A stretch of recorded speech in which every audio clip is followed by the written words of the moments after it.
प्यारे बच्चों नमस्कार। उस दिन मैंने आपको कुछ होमवर्क दिए थे सम संख्याओं के लिए। जैसे अपन ने एक सवाल करा था कि कोई भी धनात्मक विषम पूर्णांक 6q धन 1, 6q धन 3, 6q धन 5 के रूप का होता है, जहाँ q एक पूर्णांक है। तो आज उसी सवाल का मैंने आपको होमवर्क दिया था। सम की जगह विषम की जगह क्या देना है, सम ले लेना है। वो सवाल ये वाला था।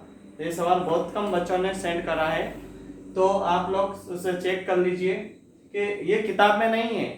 किताब में आपके ऐसे इस साल आपको 40 नंबर का किताब के अनुप्रयोग पूछे जाएंगे। 40% मतलब 100 नंबर में से 100 में से 40 अंक के आपके अनुप्रयोग आएंगे। मतलब सवाल बदल के देंगे, आपको संख्याएं चेंज कर देंगे। ना कोई गाइड में मिलेगा। हर विषय के लिए बात कर रहा हूँ, हर विषय के लिए मैं ये बात बता रहा हूँ कि 40 अंक के प्रश्न अनुप्रयोगात्मक मिलेंगे। मतलब जिसका प्रश्नों का जिसका टॉपिक के अंदर रहेगा मटेरियल, जिसने पूरी किताब पढ़ी है वो ही कर सकता है। इसलिए ये 40 नंबर इंपॉर्टेंट है। तो ये 40 नंबर के अंतर्गत है ये वाला प्रश्न। ये जो किताब में नहीं है इसका मैंने अनुप्रयोग आपसे करने के लिए बोला था। तो आप लोगों ने, बहुत से बच्चों ने मुझे सेंड करा है और बहुत से बच्चों ने नहीं करा है। तो आज जिसने नहीं करा वो भी कर लेना, और जिसने सेंड करा था वो भी अच्छी तरह समझ लेना। देखिए क्या था सवाल, दर्शाइए कि कोई भी धनात्मक सम पूर्णांक 6q या 6q धन 2 या 6q धन 4 के रूप का होता है, जहाँ q एक पूर्णांक है। तो अपन इस प्रमेय को भी यूक्लिड विभाजन से करेंगे। तो इसका हल देखिए, यूक्लिड विभाजन प्रमेयिका से, यूक्लिड विभाजन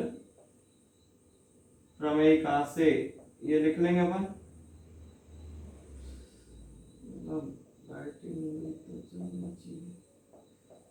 थोड़े बड़े अक्षर लिखना चाहिए। क्या है यूक्लिड विभाजन प्रमेयिका, ए बराबर बी गुणित क्यू धन आर, ए गुणित क्यू, ए गुणित मतलब बी क्यू मतलब बी गुणित क्यू है। क्या है तो ये हिंदी में क्या बोलते हैं इसको, भाज्य बराबर भाजक गुणित भागफल धन शेषफल, जहां शेषफल का मान 0 से बड़ा और बराबर लेकिन भाजक से छोटा होता है। भाजक कौन है, बी है, ठीक है, भाजक से छोटा होता है आर का मान। इसके बाद देखिए इस प्रमेय का उपयोग करेंगे अपन इस सवाल के लिए। तो यहाँ पर q के साथ किसका गुणा है, 6 का, यहाँ पर 6 का। देखिए सभी जगह 6 है, तो यहाँ b q है, तो b का मान मैं क्या ले लूं, 6 ले लेता हूं अपनी ओर से। तो लिख लेते हैं अपन b बराबर 6 रखने पर, b बराबर 6 रखने पर रखो। तो a बराबर क्या आ जाएगा, 6q धन r।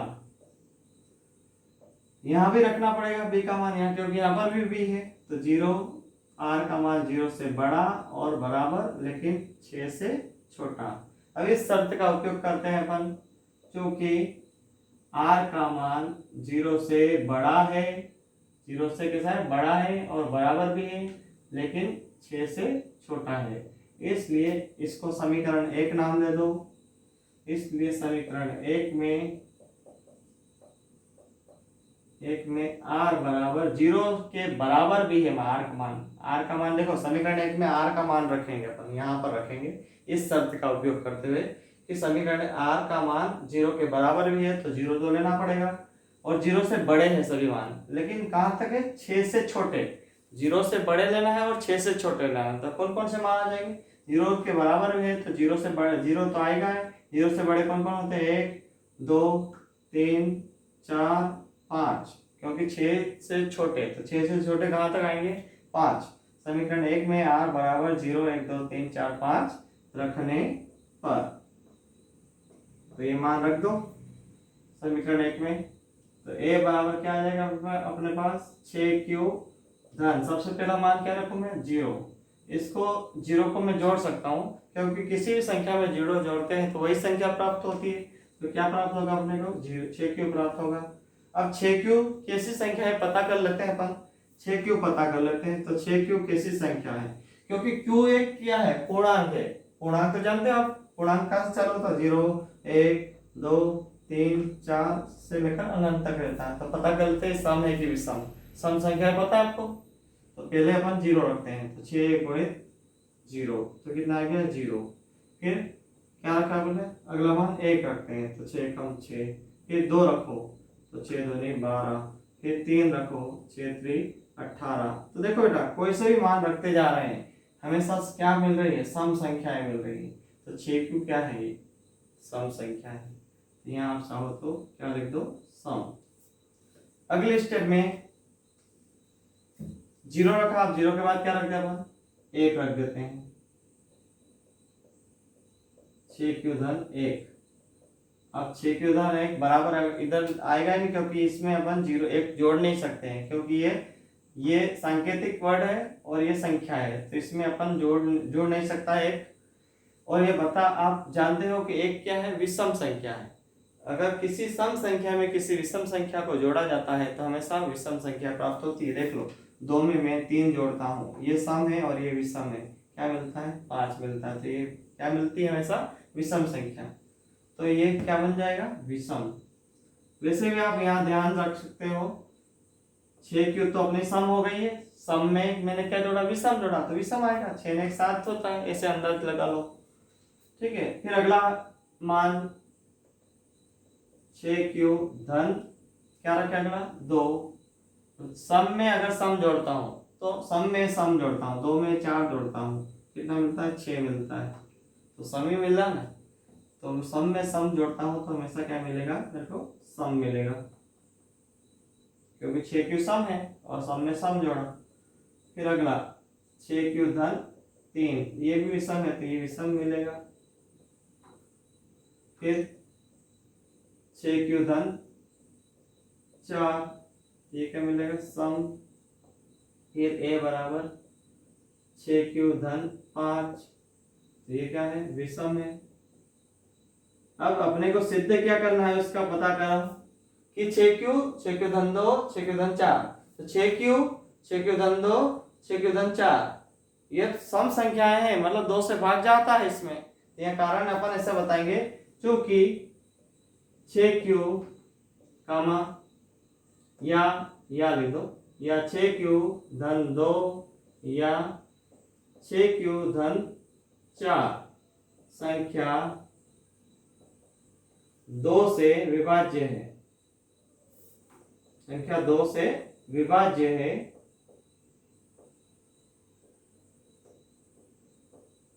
इसलिए 6 क्यू या 6 क्यू धन 2 या 6 क्यू धन 4 एक धनात्मक समपूर्णांक है, एक धनात्मक समपूर्णांक है।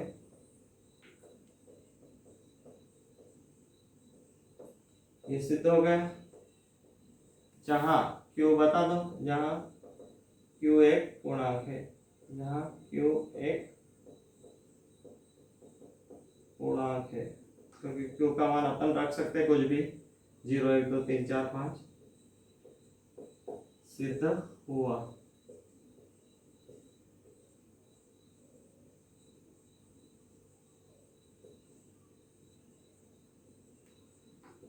तो देखिए, उस दिन मैंने 2 लाइन ज्यादा लिख दी थी, वो लिखने की जरूरत नहीं है। अगर किसी भी सम संख्या में 2 का भाग जाता है, बस 2 का भाग जाए तो वो सम संख्या है, 2 का भाग संख्या 2 से विभाज्य नहीं है तो वो क्या है, विषम है। तो देखो, विषम सिद्ध करना हो, मान लो ये विषम सिद्ध करना थी, अपन को यहाँ लिख देते। अपन उस दिन क्या लिखना था आपको, 6 क्यू धन 1 6 क्यू धन 3 6 क्यू धन 5 संख्या 2 से विभाज्य नहीं है, इतना ही लिखना था। इसलिए क्या है, विषम पूर्णांक है, बस इतना लिखना, तो आपका शॉर्टकट में काम हो जाता। और 2 से विभाज्य जो है वो क्या है, सम है। तो इसको ध्यान से समझ के हल कर लीजिए, लिख लीजिए कॉपी में और इसको अच्छी तरह तैयार कर लीजिए, ठीक है। मैं अगली संख्याओं पे आता हूँ। इसी तरह में एक सवाल और मैंने बताया था आपको, क्या, 4 क्यू वाला।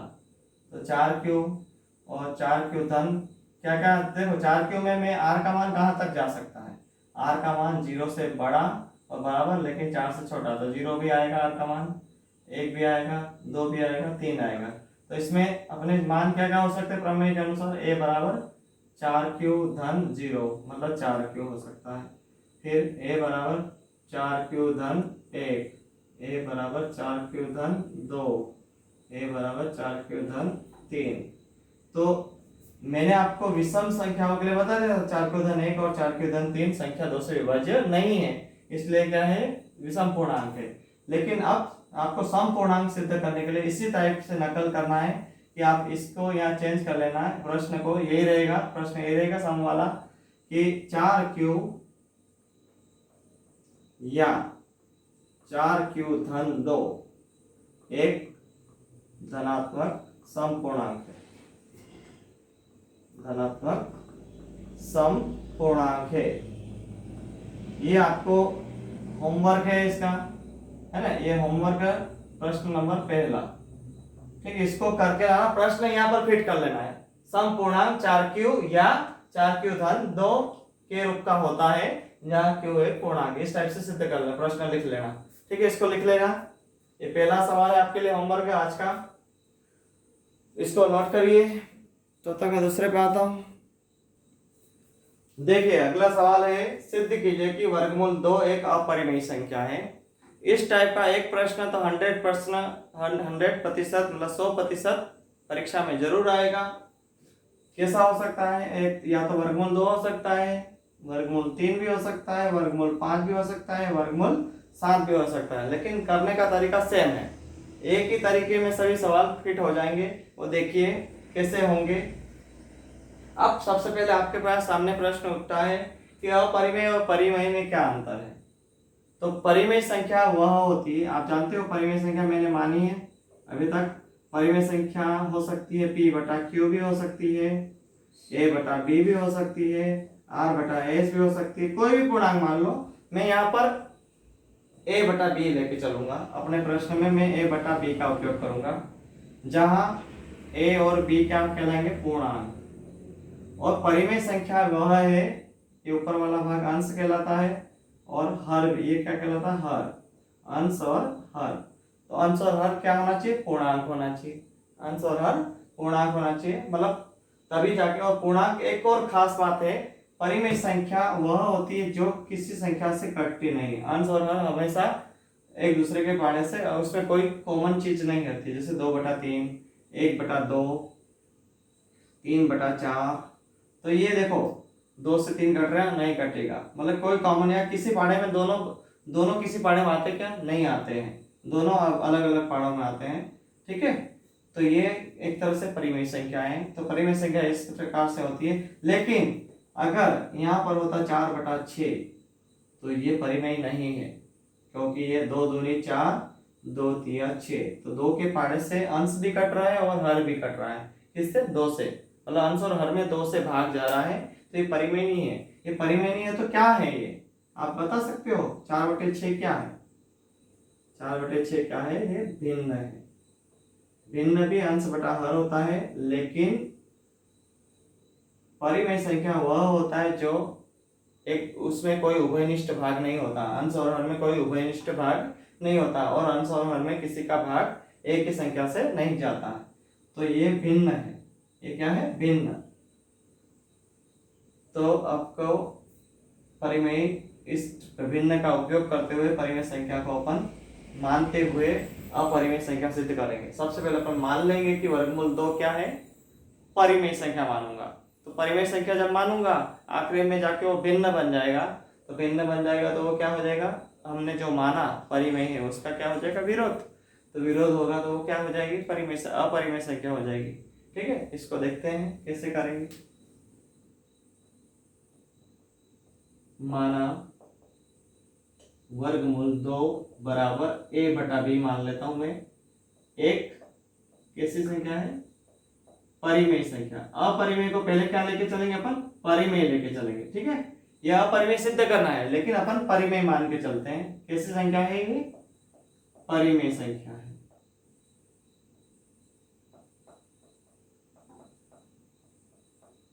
जहां ए बी एक ए बी पूर्णांक है, जहां ए बी पूर्णांक है, एक नहीं लिखना क्योंकि यहाँ दो चीजें, ए बी क्या है, पूर्णांक है। ठीक है, अब देखिए बेटा इस सवाल को आगे बढ़ाते हैं। यहाँ लिख देता हूं, दोनों पक्षों का वर्ग करने पर, वर्ग करने पर, थोड़े बड़े अक्षर, तो दोनों पक्षों का वर्ग करेंगे। वर्ग करना मतलब घात 2 लगाना है। वर्ग किसको बोलते हैं, जिसकी घात 2 रहती है उसे वर्ग कहते हैं। तो इसका वर्ग कर देते हैं, वर्ग 2, और इधर भी a बटा b पूरे का वर्ग, मतलब ये अंश बटा हर है तो दोनों का पूरे का वर्ग एक साथ होगा। ठीक है, अब देखिए वर्ग से वर्गमूल कैंसिल हो जाएगा, मतलब ये वर्ग से ये वर्गमूल कैंसिल हो जाएगा, क्या बचेगा 2, और यहाँ पर क्या होगा अगले स्टेप में, a का वर्ग बटे b का वर्ग। अब मैं आपको यहाँ समझाना चाहूंगा कि वर्ग से वर्गमूल कैसे कटा। देखिए एक मान लो कोई संख्या n, वर्गमूल n है मेरे पास, वर्गमूल n है, अब वर्गमूल n का मैं वर्ग करता हूँ, क्या करता हूँ, वर्ग। तो वर्गमूल का मान कितना होता है, 1/2 होता है, मतलब n की घात कितनी हो गई, 1/2, और बड़े कोष्ठक के बाहर कितनी घात है, 2। अगले स्टेप में n की घात 1/2 तो है मेरे पास, कोष्ठक का मतलब क्या होता है, गुणित, तो गुणित 2। तो ये देखो ये बटे में 2, ये ऊपर 2, तो ऊपर वाले से नीचे वाला 2 कट जाएगा, क्या बचेगा अपने पास, केवल n बचेगा। तो मतलब वर्ग, किसी भी वर्गमूल का वर्गमूल वर्ग से क्या हो जाता है, कैंसिल हो जाता है, और अंदर वाली संख्या बचती है। तो यहाँ n की जगह कौन बचेगा, 2। इस तरह आपको आना चाहिए। अगली स्टेप देखिए, इसको मैं आगे बढ़ाते जाता हूँ। यहाँ आप चाहो तो इंप्लाइज लगा सकते हो, इंप्लाइज, इंप्लाइज और बराबर में बहुत फर्क है बेटा, ये प्रक्रिया आगे बढ़ रही है। ठीक है, नी भी लगाओगे चलेगा, इसको लगाने से आप कंफ्यूजन हो जाओगे, मत लगाओगे। अगले स्टेप में देखिए, ये जो बटे वाला है मतलब भाग वाला का दूसरी तरफ पहुंचा दूंगा, पक्षांतर कर दूंगा, तो भाग वाला कहाँ जाएगा, गुणे में जाएगा। तो किसके गुणे में जाएगा, 2b का वर्ग बराबर क्या बचेगा, a का वर्ग। इसको समीकरण 1 नाम दे दो, इसका काम आगे पड़ेगा अभी।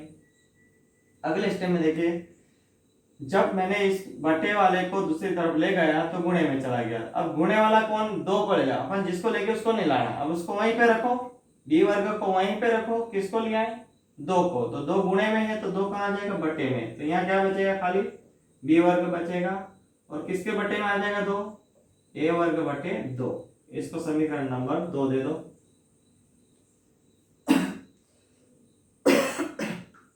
अगले स्टेप, जो समीकरण 1 मैंने माना इसका उपयोग अब करेंगे। समीकरण 1 में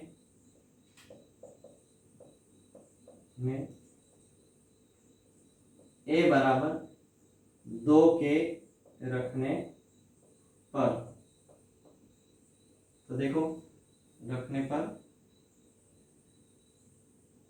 जहां k एक पूर्णांक, जहां k एक पूर्णांक है, यहाँ पूर्णांक की ही बात होगी क्योंकि ए बी भी एक पूर्णांक है। तो ये जो मान रख रहे हैं, ये ए भी क्या है, पूर्णांक है, तो 2 के बराबर है, तो के भी क्या बनेगा, एक पूर्णांक ही होगा, तभी तो बराबर है। ठीक है, तो समीकरण 1 में रख देते हैं अपन, तो 2b का वर्ग बराबर, एक ही जगह रख देता हूं, 2k पूरे का वर्ग। अगले स्टेप में देखिए, 2b का वर्ग बराबर, 2 का वर्ग कितना होता है, 4k का वर्ग। अगले स्टेप में 2b का वर्ग यहीं पे रखो, बटे में क्या लिया हो, गुणे वाला 4 लिया हो, बराबर क्या बचेगा, k वर्ग, ये 2 से कट जाएगा, 2 एकम 2, 2 दूनी 4, तो ऊपर बचा b वर्ग, नीचे क्या बचा, 2।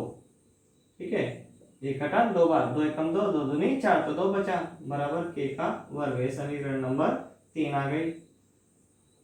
अब देखिए,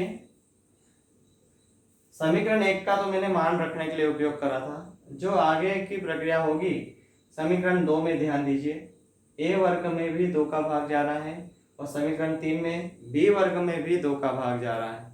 तो a b क्या है, एक पूर्णांक मान थे मैंने, और a बटा b क्या थी, परिमेय संख्या। तो a वर्ग और b वर्ग में 2 का भाग जाता है, तो बिना वर्ग वालों में भी 2 का भाग जाएगा। एक प्रमेय है अपने पास, देखो समीकरण 2 तथा 3 से ये लिखना पड़ेगा। 2 तथा 3 से a वर्ग और b वर्ग संख्या 2 से क्या है, विभाज्य है, मतलब भाग जाता है। विभाज्य है मतलब भाग जाता है ना? 2 से भाग जाता है a वर्ग और b वर्ग में, ठीक है। इसलिए देखो a वर्ग और b वर्ग में संख्या 2 से विभाज्य है, मतलब 2 से भाग जा रहा है दोनों में। समीकरण 2 तथा 3 से अपन ने देख लिया है। तो a और b भी संख्या 2 से विभाज्य होंगे, ठीक है। a और b भी संख्या 2 से विभाज्य होंगे, जो कि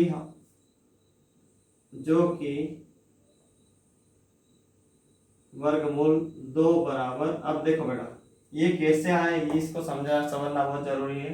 जैसे मैंने a वर्ग का मान ले लिया, a वर्ग बटे b वर्ग ले लेता हूँ, ठीक है। a वर्ग बटे b वर्ग, a वर्ग का मान मैंने 16 ले लिया, b वर्ग का मान 36 ले लिया। अब a वर्ग में किसका भाग जा रहा है, 2 का, b वर्ग में किसका भाग जा रहा है, 16 बटे 2 और 36 बटे 2। तो 2 एकम 2, 2 आठी 16, फिर 2 एकम 2, फिर 1 बचा, 2 आठी 16। तो a वर्ग में भी 2 का भाग जा रहा, b वर्ग में भी 2 का भाग जा रहा। तो a बटा b ले लेता हूँ। तो a बटा b, a कौन है, एक a वर्ग हटाऊंगा तो क्या बन जाएगा, वर्गमूल। ये वर्ग हटाया तो वर्गमूल बन गया, 16 का वर्गमूल कितना होता है, 4। फिर ये वर्ग हटाया मैंने, ये वर्ग हटाऊंगा तो 36 का वर्गमूल कितना हो जाएगा, 6। तो देखो ये भी 2 से भाग जाएगा, 2 दूनी 4, 2 3 6। तो ये प्रमेय से, अभी उदाहरण से ये बात समझ में आ गई होगी आपको कि a वर्ग और b वर्ग संख्या 2 से विभाज्य है, तो a भी संख्या 2 से विभाज्य होगी। ये अपन एक प्रमेय, इस प्रमेय में थी कि a वर्ग और b वर्ग किसी भी संख्या से विभाज्य हो तो बिना वर्ग वाला भी उसी संख्या से विभाज्य होता है। ये अपन ने एक उदाहरण द्वारा मैंने आपको समझा दिया है कि 16 बटे 38, 16 बटे 36 2 से विभाज्य था, तो 16 का वर्गमूल 4 और 36 का वर्गमूल 6, तो ये 4 बटे 6 भी 2 से विभाज्य है। तो आप देखिए 4 बटा 6 2 से विभाज्य है, या उदाहरण लिया मैंने, तो उदाहरण लिया तो विभाज्य है। तो जबकि यहाँ पर अपन ने a बटा b क्या माना मैंने, परिमेय संख्या, तो इसका क्या है, विरोध। क्योंकि परिमेय संख्या में किसी का भाग नहीं जाता है, a और b में किसी का भाग नहीं जाएगा, लेकिन यहाँ पर भाग जा रहा है। किसका भाग जा रहा है, 2 का। तो ये क्या है, हमारी मान्यता जो माना है मैंने, क्या माना, इसका विरोध है। परिमेय संख्या का क्या है, विरोध है, जो कि यहाँ लिखना पड़ेगा, जो कि वर्गमूल 2 बराबर a बटा b एक परिमेय संख्या का क्या है, विरोध है। विरोध या विरोधाभास है ना, अपन विरोध लिख दो। अतः अब विरोध हो गया, परिमेय संख्या है, इसका विरोध कर रहा है, तो परिमेय संख्या है, विरोध कर रहा है, तो ये कैसी हो जाएगी, अपरिमेय संख्या हो जाएगी, क्योंकि इसका विरोध हो गया है कि वर्गमूल 2 एक परिमेय संख्या नहीं है ना। इसका विरोध कर दिया इसने, क्योंकि 2 से विभाज्य हो रहा है, परिमेय नहीं है, तो क्या हो जाएगी, अपरिमेय। अतः वर्गमूल 2 एक अपरिमेय संख्या है।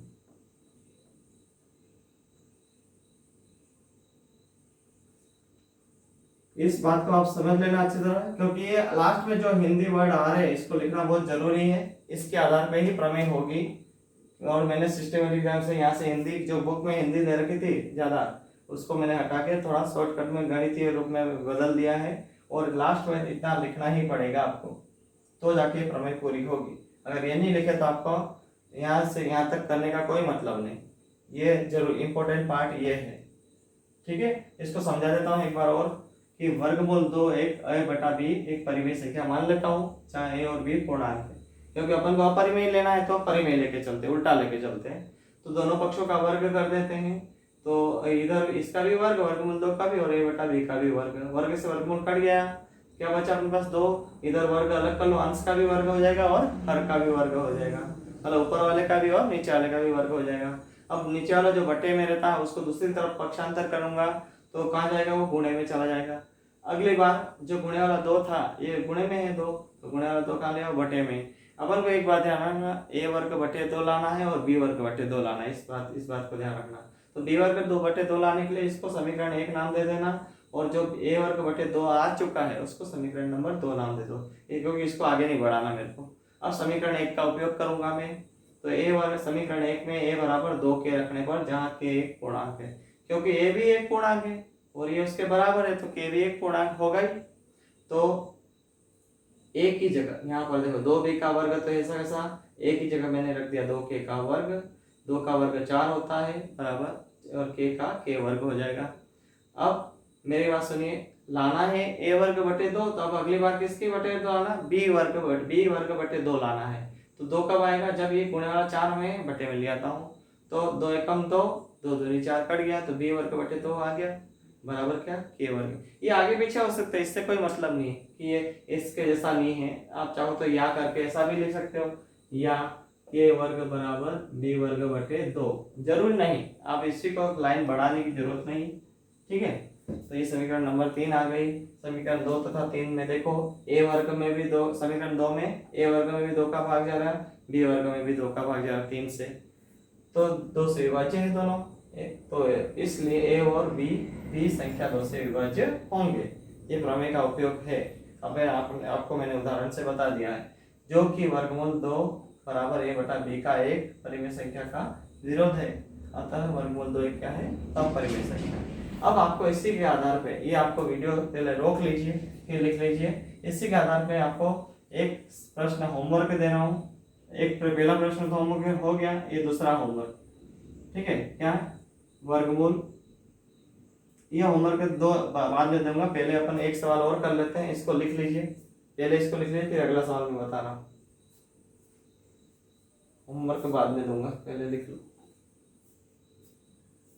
देखिए अगला सवाल ये करवाना चाहता हूं मैं, कैसे होगा आप ध्यान से देखना। सवाल में भाषा कुछ नहीं लिखूंगा, वर्गमूल 3 एक अपरिमेय संख्या सिद्ध करना है, तो मैं यहाँ वर्गमूल 3 कर लेता हूँ, ठीक है, भाषा सेम रखी। यहाँ पर भी क्या कर लूँ, वर्गमूल 3, तो वर्ग से वर्गमूल कैंसिल, ऐसा ऐसा रहेगा, 2 की जगह क्या आ जाएगा 3, यहाँ पर भी 2 की जगह क्या आ जाएगा 3, बटे वाला गुणे में जाएगा ना, समझाने की जरूरत नहीं। अब गुणे वाला 3 कहाँ जाएगा, बटे में, ठीक है, ये समीकरण नंबर 2। अब मेरी बात सुनो, पहले अपना वर्गमूल 2 था तो 2 के रखा था, अब यहाँ अपने पास 3 है, तो यहाँ पर a का मान क्या रखो, 3 के रखो। तो यहाँ पर देखो समीकरण 2 में 1 में रखेंगे 3 के, तो यहाँ पर समीकरण 1 में यहाँ क्या है, 3b का वर्ग, तो यहाँ 3b का वर्ग, और a का मान क्या रखा मैंने, 3 के रखा। वर्गमूल 5 हो तो 5 के रखो, वर्गमूल 7 हो तो वर्गमूल 7 के रखो, ठीक है। अब यहाँ तो 3 है, 3 का वर्ग क्या होता है 9, ठीक है, यहाँ तो क्या है 3 है, ठीक है, और यहाँ पर गुणे वाला 9 कहाँ आ जाएगा, बटे में, तो 3 एकम 3, 3 तिया 9, नीचे लिखो थोड़ा, नहीं तो 39 समझोगे तो b वर्ग एकम b वर्ग, नीचे क्या आ गया 3। तो देखो a वर्ग भी 3 से विभाज्य है और b वर्ग भी 3 से विभाज्य है। समीकरण 2 तथा 3 से a वर्ग और b वर्ग संख्या 3 से विभाज्य है, अतः a और b भी 3 से विभाज्य होंगे, अतः वर्गमूल 3 बराबर a बटा b एक परिमेय संख्या का क्या है, जो कि ये क्या है, विरोध है, अतः वर्गमूल 3 एक अपरिमेय संख्या है। ये दूसरा सवाल हो गया, इसे भी रोक कर लिख लीजिए। और मैं ये 2 सवाल के आधार पर 2 सवाल होमवर्क दे रहा हूं आपको। प्रश्न होमवर्क पहला, दूसरा होमवर्क, पहला तो दे दिया मैंने, दूसरा होमवर्क है सिद्ध कीजिए कि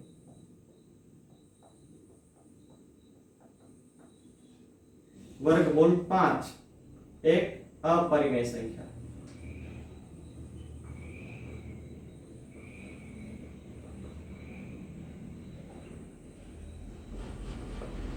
और प्रश्न तीसरा होमवर्क, ये 3 सवाल हो चुके हैं, आप जरूर मुझे समझ लिए हो तो बार बार देखिए, इस वीडियो को नहीं समझ में आए तो 2-3 बार देखिए, समझ में अच्छी तरह आ जाएगा। वर्गमूल 7 एक अपरिमेय संख्या है, ये आपको तो 5 वाला किताब में है लेकिन 7 वाला किताब में नहीं है, तो ये अनुप्रयोग में आ जाएगा। ये प्रश्न कहाँ में आ जाएगा? अनुप्रयोग में। तो इस टाइप के प्रश्न परीक्षा में पूछे जाते हैं 40 नंबर के, इसलिए 7 वाला करना बहुत जरूरी है, वर्गमूल 7 वाला। तो देखिए कैसे होगा, जब अपन 2 था तो 2 के रखते थे, अब 5 है तो यहाँ क्या रखोगे? 5 के रखना, बाकी सब तो ऐसे ही चलेगा। 5 के रखो, 5 का वर्ग कितना जाएगा? 25, तो गुणा वाला 25 का जाएगा बटे में, तो 5 से 25 पचम 25 कट जाएगा। ऐसा 7 रखोगे, 7 के रखना, 7 से तो 49 हो जाएगा वर्ग, फिर 49 को बटे में लाना, तो 7 से 49 7 से तो कट जाएगा वापस। ठीक है, तो ये दोनों सवाल इसी टाइप से आपको करना है। इस वीडियो को रोक लीजिए और लिखिए, फिर मैं इसके अनुप्रयोग बताता हूं। देखिए आपको सवाल अच्छी तरह समझ में आ गया होगा। आज की वीडियो में बस इतना ही, क्योंकि वीडियो लंबा हो जाएगा फिर लोड नहीं हो पाएगा। मैं अगले वीडियो में इसके अनुप्रयोग बताऊंगा। हो सकता है आपके ये 1-2 वीडियो और बने इस अध्याय के, और ये अध्याय समाप्त हो नहीं जाएगा।